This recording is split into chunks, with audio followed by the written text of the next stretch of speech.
Hi, എല്ലാ പ്രിയപ്പെട്ടവർക്കും നമസ്കാരം.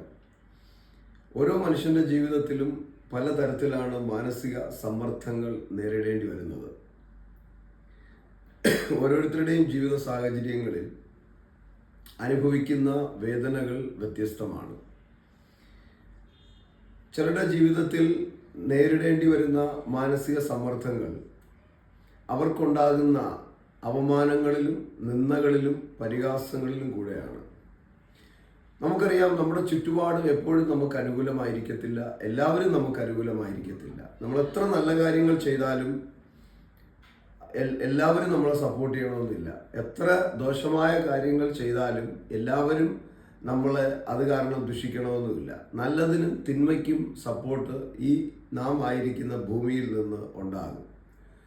നാം നമ്മെ തന്നെ ശോധന ചെയ്ത് നാം മുൻപോട്ട് നല്ല രീതിക്കുള്ള കാര്യങ്ങൾ ചെയ്ത് മുൻപോട്ട് പോകുക, അതാണ് ഏറ്റവും നല്ലത്. പ്രത്യേകിച്ച് കഴിഞ്ഞ ഈ ദിവസങ്ങളിൽ നാം കേട്ടുകൊണ്ടിരിക്കുന്ന ഒരു ന്യൂസാണ് ജാതി പറഞ്ഞുള്ള അധിക്ഷേപങ്ങൾ. പ്രിയരെ, ഒരു മനുഷ്യൻ്റെ ജീവിതത്തിൽ പലതരത്തിലാണ് നേരത്തെ പറഞ്ഞതുപോലെ നിന്ദകളും പരിഹാസങ്ങളും അപമാനങ്ങളും സഹിക്കേണ്ടി വരുന്നത്. ജാതിയുടെ പ്രശ്നത്തിൽ, നിറത്തിൻ്റെ പ്രശ്നത്തിൽ, അല്ലെങ്കിൽ വാക്ചാതുര്യം ഇല്ലാത്തതിൻ്റെ പേർക്ക് എന്തെങ്കിലും ഷോർട്ട് കമ്മിങ് നമുക്ക് ഉണ്ട് എങ്കിൽ അതിനെ വച്ച് കുറ്റം കണ്ടുപിടിച്ച് അതിനെ വച്ച് നമ്മെ തളർത്തുന്ന ഒരു വലിയ വിഭാഗം തന്നെ ഈ ഭൂമിയിൽ ഉണ്ട്. ഒരുപക്ഷെ അത് അവരുടെ തെറ്റായിരിക്കത്തില്ല, അവരുടെയും സ്വഭാവ വൈകല്യമായിരിക്കും അത്. നമുക്ക് ഇങ്ങനെയുള്ള മാനസികമായ സമ്മർദ്ദങ്ങൾ നാം നേരിടേണ്ടി വരുമ്പോൾ നാം മനസ്സിലാക്കേണ്ട ഒരു കാര്യം, അവരെയും സൃഷ്ടിച്ചത് ദൈവമാണ്, നമ്മെയും സൃഷ്ടിച്ചത് ദൈവമാണ്. എല്ലാവരും നമുക്ക് അനുകൂലം അല്ല എങ്കിലും, എല്ലാവരും നമ്മെ കളിയാക്കിയാലും നമ്മുടെ കൂടെ നിൽക്കുന്ന ചുരുക്കം ചിലരെങ്കിലും ഉണ്ടാകും. ഇനി ആരും നമ്മുടെ കൂടെ ഇല്ലെങ്കിലും ദൈവം നമ്മുടെ കൂടെ ഉണ്ടാകും.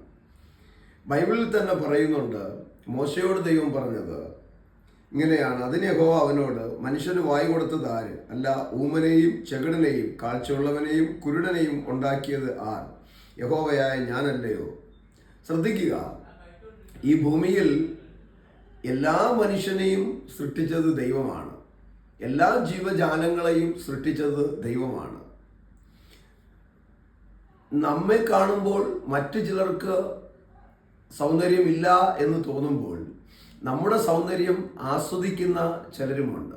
നമ്മെ കാണുമ്പോൾ കൊള്ളത്തില്ല എന്ന് ചിലർക്ക് തോന്നുമ്പോൾ നാം കൊള്ളാം എന്ന് ചിന്തിക്കുന്ന ചിലരുണ്ട്. ഈ ഭൂമിയിൽ നമുക്കറിയാം, ഉന്നത പദവിയിൽ വന്ന പലരും, മിനിസ്റ്ററായ പലരും ഭയങ്കര കഴിവുള്ളത് കൊണ്ടോ ഭയങ്കര നിറമുള്ളത് കൊണ്ടോ ഒന്നുമല്ല. പ്രസിഡന്റ് പദവിയിലിരുന്ന പലരെയും നമുക്കറിയാം, ലോകത്തിലെ വലിയ വലിയ രാജ്യങ്ങളിൽ. അതൊക്കെ അവരുടെ ആഗ്രഹവും അവരുടെ പ്രയത്നവും കൊണ്ട്, അല്ല എങ്കിൽ ഒരു ദൈവ നിശ്ചയം കൊണ്ട് അങ്ങനെ അവർ ആയി എന്ന് പറയാം. എന്നെ കേൾക്കുന്ന പ്രിയരെ, നിങ്ങളുടെ ജീവിത ഈ യാത്രയിൽ എന്തൊക്കെ പ്രതിസന്ധികൾ നേരിടേണ്ടി വന്നാലും, നിങ്ങളുടെ കൂടെ നിൽക്കാൻ ആരും ഇല്ല എന്ന് നിങ്ങൾക്ക് തോന്നിയാലും, എല്ലായിടങ്ങളിലും നിങ്ങൾ കളിയാക്കപ്പെട്ടാലും, അവിടെ എല്ലാം നിങ്ങൾ ഒന്ന് മനസ്സിലാക്കുക, എന്നെ സൃഷ്ടിച്ചത് ദൈവമാണ്. ആകാശത്തെയും ഭൂമിയെയും സകലതിനെയും സൃഷ്ടിച്ച ദൈവമാണ് എന്നെ സൃഷ്ടിച്ചത്. എനിക്കും ഒരു നല്ല കാലം ദൈവം ഒരുക്കും എന്ന് പറഞ്ഞ് വിശ്വാസത്തോടെ നിങ്ങൾ മുൻപോട്ട് പോവുക, പ്രയത്നിക്കുക, അധികം പരിശ്രമിക്കുക, ഉത്സാഹിക്കുക. നിങ്ങൾ ചുറ്റുവട്ടത്തിൽ നിന്ന് എത്ര നിരുത്സാഹത്തിൻ്റെ വാക്ക് കേട്ടാലും അതൊന്നും കൊണ്ട് നിങ്ങൾ തളർന്നു പോകാതെ പൂർവാധികം ശക്തിയോടെ മുന്നേറിക്കൊണ്ടേയിരിക്കുക. ഒരു ദിവസം നിങ്ങൾക്കും ഒരു നല്ല കാലം വരിക തന്നെ ചെയ്യും. എപ്പോഴും നമ്മുടെ ഷേപ്പും നമ്മുടെ രൂപവും ഒന്നുപോലെ ആയിരിക്കത്തില്ല. നമ്മിലും മാറ്റങ്ങൾ സംഭവിക്കാം, നമ്മിലും വളർച്ചകൾ ഉണ്ടാകാം.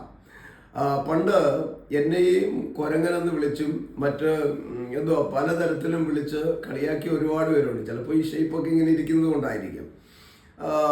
നിങ്ങൾ നോക്കുമ്പോൾ ഏകദേശമൊക്കെ അതുപോലെയൊക്കെയല്ലേ വരുന്നത്. അപ്പം ഞാൻ പറഞ്ഞത്, എന്തൊക്കെ കളിയാക്കപ്പെടേണ്ടി വന്നാലും, എന്തൊക്കെ ദുരിതത്തിലൂടെ നമ്മൾ കടന്നു പോകേണ്ടി വന്നാലും ഒന്ന് മനസ്സിലാക്കുക, എന്നെയും സൃഷ്ടിച്ചത് ദൈവമാണ്.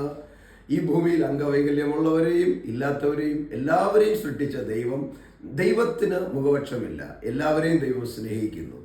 ആ ഒരു ചിന്തയോടെ മുന്നോട്ട് പോകാം. നിശ്ചയമായിട്ടും നിങ്ങളോട് ഒരു കാര്യം പറയാനുള്ളത്, ഞാൻ ഈ ഭൂമിയിൽ ജീവിച്ചിട്ട് കാര്യമില്ല, എന്നെ എല്ലാവരും കളിയാക്കുന്നു, എന്നെ എല്ലാവരും കുറ്റപ്പെടുത്തുന്നു എന്നൊന്നും ആ ഒരു ബാഡ് ഡിസിഷൻ എടുക്കാതെ, പിന്നെ ഞാൻ പറയുന്നു, ഏത് സാഹചര്യത്തിലും നിങ്ങളോട് നിൽക്കുവാൻ കഴിവുള്ളവരുണ്ട്. നിൽക്കുക തന്നെ ചെയ്യും.